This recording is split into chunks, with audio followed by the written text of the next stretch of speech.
Minecraft Preview 1.21.40.21 was released on the 11th of September 2024, so here's everything you need to know about the latest preview. So the first pretty major change is the creative inventory getting a little bit of reorganization. Now, if you're interested in seeing all of these changes, then I will show them on screen because there's quite a lot. Now, I will admit I typically end up just using the search, so I personally can't tell a major difference, but hopefully this will help people that don't always end up searching for their items and actually use this mess of a creative inventory. Of course, I don't think it's anything like what Java Edition have, but it's nice to see at least a little bit of attention being brought to the mess that is the Bedrock creative inventory. So there has been a bug fix to shipwrecks where previously they were generating with the wrong slab, so they would either be generating with a top slab when they meant to have a bottom slab or vice versa. In this specific example, previously this slab would actually generate one block lower, so it would be here, which is obviously completely wrong. So as you can see now, it's been moved up to here. This is the same seed as the image on the bug tracker for this bug. And as you can see, it has been successfully fixed. So there has been a bug fix to the oozing and weaving potion. Previously, if you had one of these effects and then died, like so, it would not be applied. Slimes would not spawn if it was the oozing. But as you can see, slimes are now spawning, and we'll try it out on the weaving as well. And there we go, we now have some cobwebs around us. So now it just makes for even better ways to troll your friends.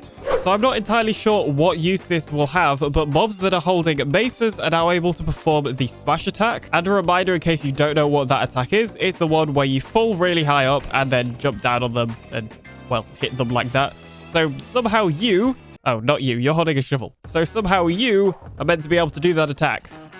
If you don't mind jumping and demonstrating, I would appreciate it. I suspect this change is probably more for add-on creators where they may create a custom mob that can hold the base, and then that custom mob is now able to use the smash attack properly, as opposed to any mobs in vanilla. Speaking of mobs that could hold stuff, when a bogged is now wearing a skull or a pumpkin, the head will actually rotate with the bogged. Previously, it wouldn't. It would just kind of stay there. It looked very strange. Here's a screenshot of what it used to look like on screen now. There have also been a couple of fixes to do with the volume of various different sounds. So the step sounds for wither skeletons is now the correct volume. I believe previously it was too quiet. And just to clarify, I believe that is the volume it's when it like steps around like that. If you could walk, that would be helpful. Now it also says in the changelog that monster spawner and trowel spawner step sounds have been changed. I don't really know what that means because neither of these blocks have steps. I don't know if it's meant to be the sound it makes when you place it down or what, but apparently there's been a change there too. So if you're not familiar with it, this is what the future of Minecraft's world screen is going to look like. And they have basically added the ability for you to join LAN worlds on this screen. LAN worlds are just regular multiplayer worlds, but hosted on the same network as you. I'm assuming like another section will just appear here with LAN worlds as long as there's a LAN world actually on your network. I unfortunately don't have access to another computer to test this. Interestingly, they have chosen to put this in the worlds tab. On the old tab, you of course had worlds, multiplayer, and then servers, but it seems they'd rather go worlds, realms, and then servers, which is why they've essentially had to add the LAN world and I'm also assuming just general multiplayer worlds to the world screen, which I guess kind of makes sense. Personally, I still prefer the old UI, but it's only a matter of time before this becomes the new norm.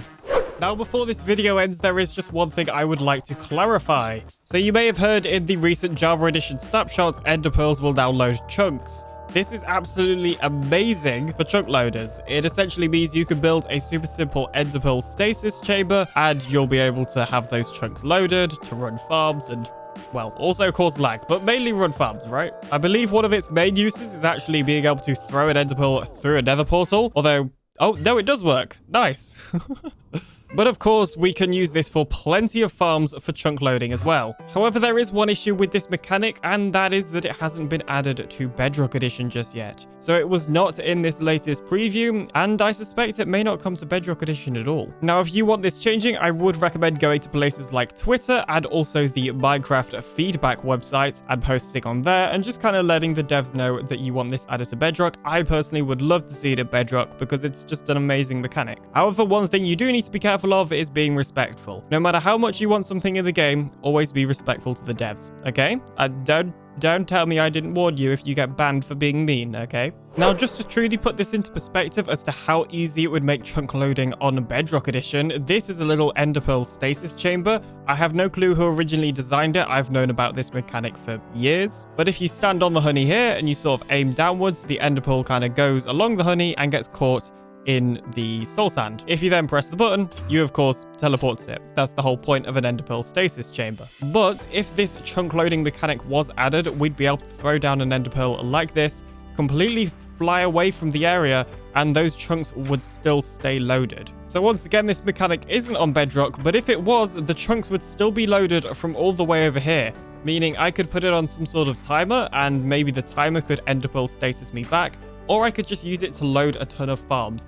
Either way, it's just such a good mechanic, and I really think it should be on Bedrock. Unfortunately, I suspect it never will be because of performance issues with particularly mobile devices, but it's certainly worth throwing out there in case this video reaches the right people, that it really should be on Bedrock. And other than some technical changes, that is it for this preview. Let me know what you thought in my Discord or the comment section down below. If you're interested in more Minecraft Bedrock content, then don't forget to subscribe today, and I'll see you in the next one. Bye-bye.